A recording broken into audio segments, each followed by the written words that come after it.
All right, what's going on, guys? Welcome to the channel. My name is Drew, and this, I suppose, is kind of my first booktube video. This is not a booktube channel. This is probably just going to be one playlist and an ongoing series on the channel where I talk about books and what I'm reading and what I'm into and that sort of thing. So for this first initial episode, I kind of just wanted to talk about who I am as a reader, if that makes sense, and what got me into reading and why I started reading in adulthood. So basically, I never really read in high school. I'm sure that I was kind of forced to read some books during English class and stuff like that, but I don't recall a single book that I actually finished during high school. I don't know how I graduated without reading a single book. I think in my actual yearbook, I thanked my English teacher for allowing me to pass. I'm not sure how I got away with that, but yeah, essentially I did not read at all through high school. Can't remember a single book, and I skated through somehow. And basically, following on from high school, I spent a few years fluffing around, and then I went to university. And during university, all I did was read research papers, scientific papers, and journals and things. And I never really read any nonfiction or fiction until very near the end of my university degree. And I'm just going to jump into some of the first couple of books that I read in adulthood when I was mid to late 20s, before I started kind of taking reading semi-seriously, and where I'm at now with reading and just, my journey and the type of books that I'm interested in, and just sharing that kind of journey. I think I've only read about 80 books in total, and that might be a lot to some. To me, that's not enough. I wish I had have read more during those years, but either I wasn't ready for it or I just wasn't influenced. I didn't really have any friends or partners during my 20s that really encouraged reading or was giving me book recommendations or anything like that. So it's kind of on my own accord that I've tried to discover the joy of books and the joy of reading. I like learning, but obviously that's mostly nonfiction stuff, which I tend to gravitate towards, but I'm really slow to uptake fiction. I find it very hard to, remember characters and remember plot lines. I'm very much a scientist by nature, so I remember strategies and procedures and like all those sort of technical things. But when it comes to fiction, I'm a very poor reader. Anyway, that's just a quick gist of my reading journey. But essentially, last year I read this blog by a guy named James Rubin, and I'm going to share as much screen stuff here as I can, as I'm able to. And basically, he documents all the books that he's read. I think he's done it since 1996. Up until now, and he just logs it all online. So I know there's things like Goodreads. I have had a Goodreads account in the past, but it's just, I don't know, I just don't like it. It's kind of clunky. It's kind of very dated, very web 1.0 almost. But when I seen this guy's blog post and the way he documents just his reading journey and the books that he tracks, I was super inspired, and due to that, I wanted to start tracking things for myself. So I made a spreadsheet of all the books that I can remember reading, and I went back through my Goodreads, I went back through Amazon purchases and Apple books to see when I was reading audiobooks and Kindle, and I spent a good weekend trying to uncover all the books that I read, because I have quite a poor memory.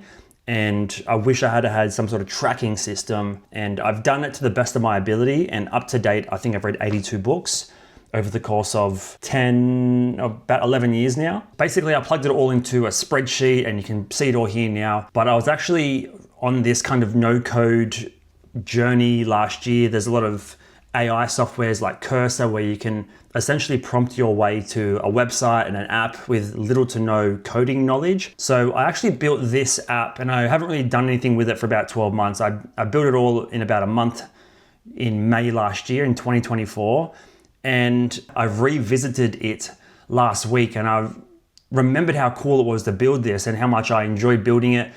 And just looking at it is just, for me, it's just really nice and elegant. And I spent so much time on this, and I'm so proud of it, but I haven't really shared it anywhere. And I wanted to kind of revisit it today and kind of show my reading journey, because it has a lot of stats and stuff included in it. And I just thought it'd be a cool thing to show and maybe inspire some others that are either new to reading or even quite experienced readers to just track their things so they can reflect on it, because we're not always going to remember the book we read 9 years ago or the sentiment or the feeling we had towards it. So I wanted to kind of capture all that for older age or if dementia or something happens. So basically, there's a little about page here. This is not available anywhere yet. I'm kind of in the process of still working through it. I'm not sure whether to release it or not. If you like it, let me know and I can try and figure out what to do with it.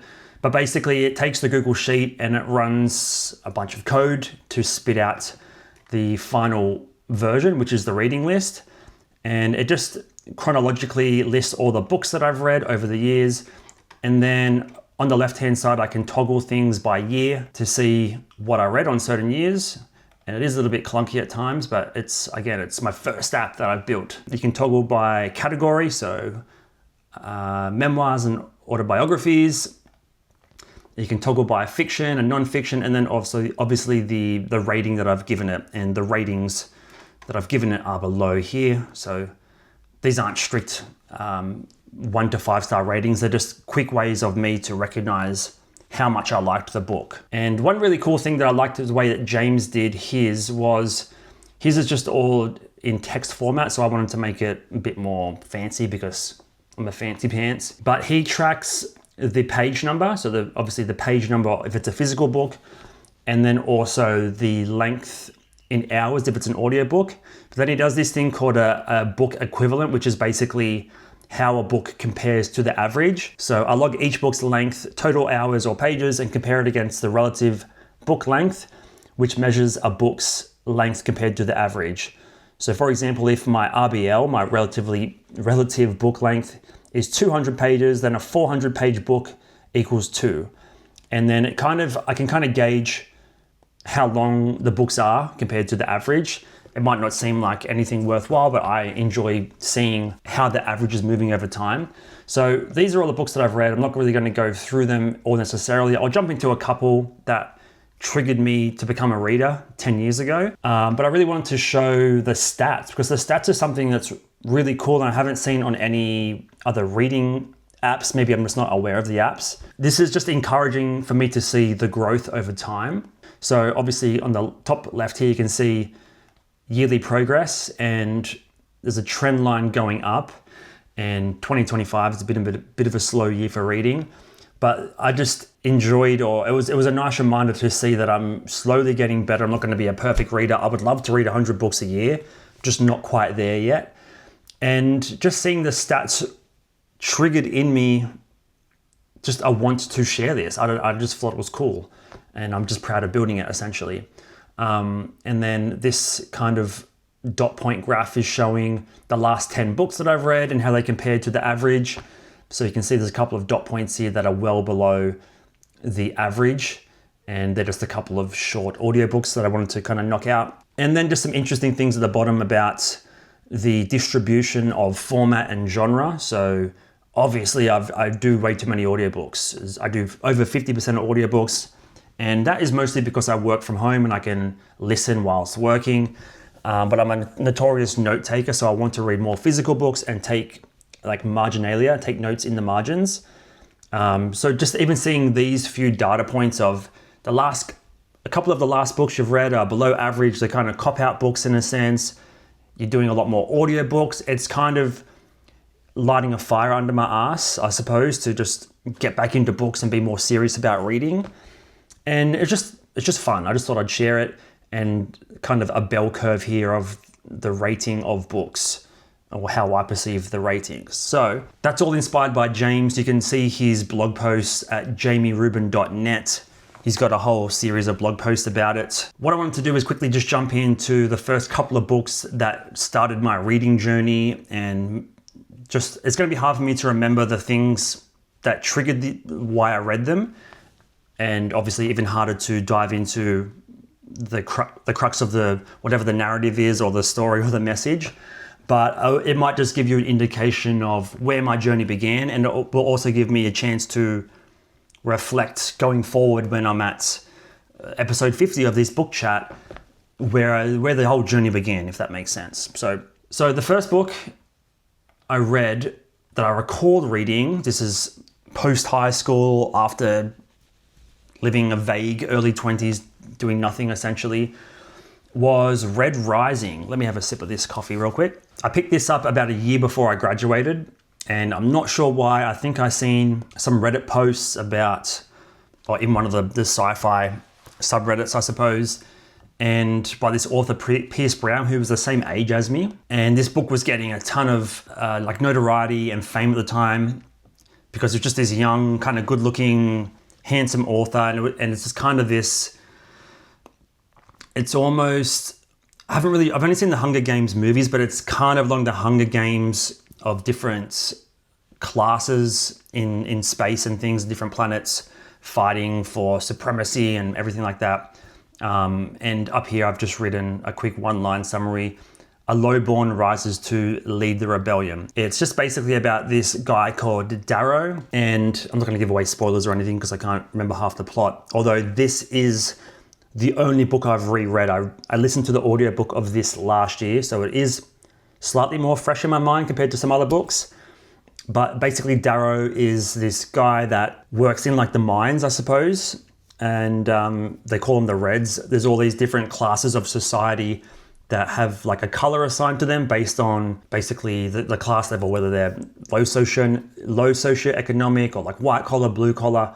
And then the golds are basically the elite of the elite. They're basically gods in a sense. And the whole story is about Darrow climbing the ranks from a red to becoming a gold and kind of leading this rebellion. I think there's about 6 books now. And this is something I probably should read or want to read, the sequel and the follow-ups to, because I enjoyed the story. But again, with fiction, I just get lost in the plot. I get lost with too many characters. It's like I need a notebook to remember all the characters half the time. It's just a memory issue that I have, I suppose. But this was really fun, and I enjoyed the audiobook because the narrator had a great tone and kind of presence. This is the first book I remember reading that I actually recall buying and reading to completion. And I sold it many years ago, and I should get it back, and I should get it back and put it on the bookshelf, kind of as like a memory, as like my first love essentially. So that's the first book, and that started me with sci-fi. I was kind of into sci-fi TV and movies as well, and yeah, it just seemed like a good book to read, other than like the most obvious science fiction books that are around, and it was kind of new, and I wanted to be on trend, I suppose. Not that anyone was paying attention, but that was the mindset. And the second book was Steve Jobs, the exclusive biography by Walter Isaacson. Walter Isaacson's done a bunch of biographies. This is the only one I've read. They're quite thick books. They can be quite daunting. And this one I read a month later, so I must have been doing them both at the same time. I don't know how I had time to read 2 books of this magnitude. And to me, they're gigantic books. I mean, I have like War and Peace somewhere, and even that's 10 times longer. But I was just interested in Steve Jobs at the time. I started becoming a bit more entrepreneurial and I guess business savvy and finance savvy and tech savvy at the same time, and just thought this would be a great sort of introduction to non-fiction biographies. There's been so many movies about Steve Jobs in that era of Apple since then, and everyone's probably aware of all the details of starting companies and getting fired and the battles between Steve Jobs and Steve Wozniak and all that sort of stuff. I'm not going to get into it. Everyone kind of knows the story of the initial Macs and the iMacs and the iPhones and everything like that. But that really, I wouldn't say it shaped me necessarily, but it got me interested in people's lives in terms of a biography. So that's the second book I read. The next book I read was So You've Been Publicly Shamed by Jon Ronson. This was about the effects of online shaming. So Jon Ronson's kind of this, obviously he's an author. He kind of reminds me of Louis Theroux. He's kind of just this nerdy investigator, reporter guy. I was just interested. I'm not sure what got me into this book. I might have heard him on a podcast or something like that at the time. But I was just interested in something different, something a bit more psychological, I suppose. I believe at university, I think I did psychology in 2014. It might have been the same year, But there was something there that sparked me to read something a bit more psychological based. And there's just some interesting stories about here. It's kind of around the time that like cancer culture was kind of becoming a bigger thing online and people were getting cancelled. There's one story in particular about this lady that she wrote a tweet. I can't remember what the tweet was about. I think it was something racist.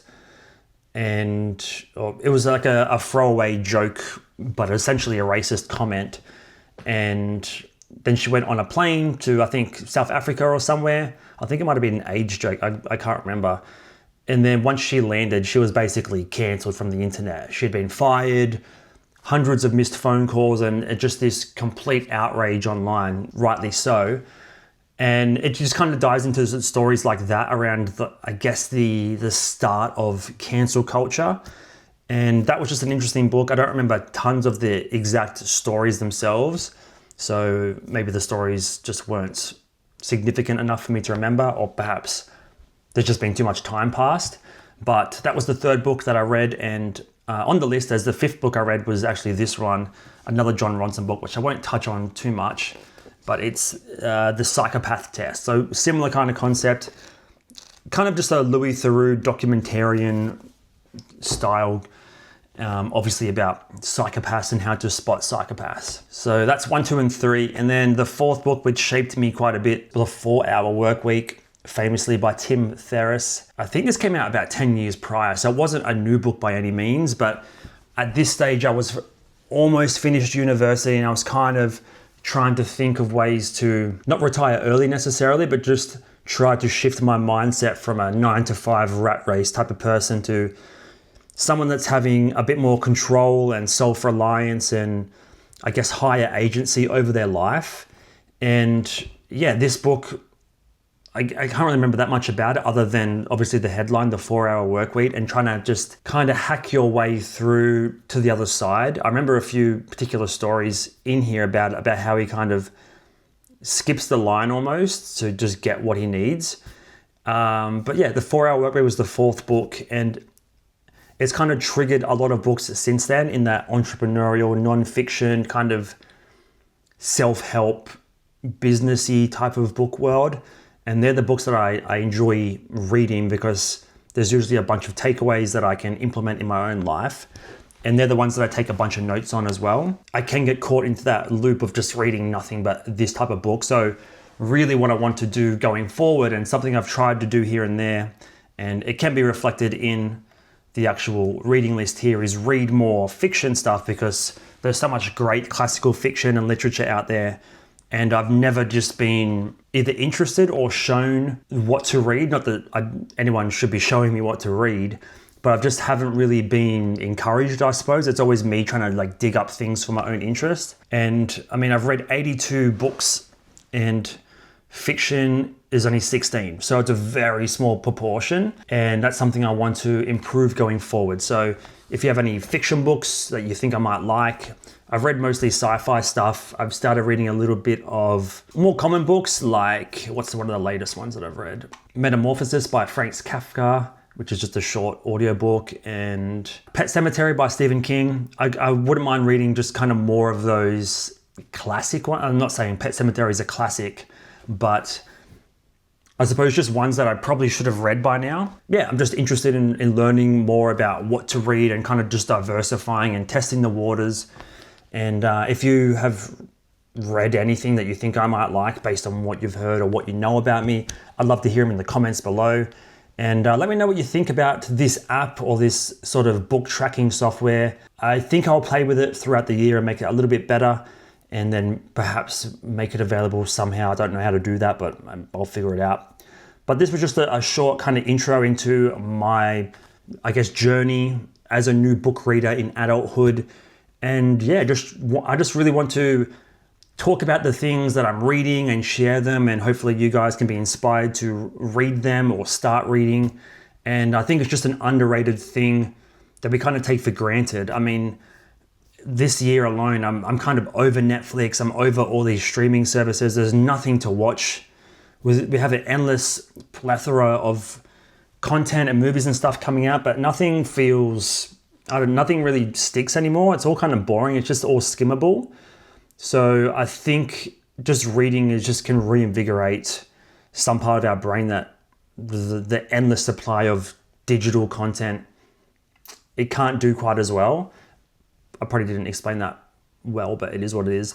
So yeah, that's just the reason why I'm kind of talking about getting into books. I plan on doing a book video every week, kind of talking about new things I'm reading or interested in, or have book hauls coming in and just talking about the books I'm into. Obviously, I'm not a English major. I can't break things down from like a philosophical standpoint about what books are about or the subtext and things like that. I kind of just want to share my emotions and my feelings towards them. And yeah, hopefully if I can knock out a book a week, I'll be stoked, and then we can talk about it every week. So if you enjoyed this video, please hit the like button, subscribe if you're into this sort of thing, and comment below what you think about the app or any book suggestions, or even any other booktube accounts that you suggest. I really like Books Are Sick with Nick. He kind of inspired me to just talk about books more freely, I suppose, without trying to get too technical about things and just having fun with it. So shout out to him. And yeah, just let me know in the comments below what you think. And basically, that's it. Thank you guys. I'll see you next week. Bye.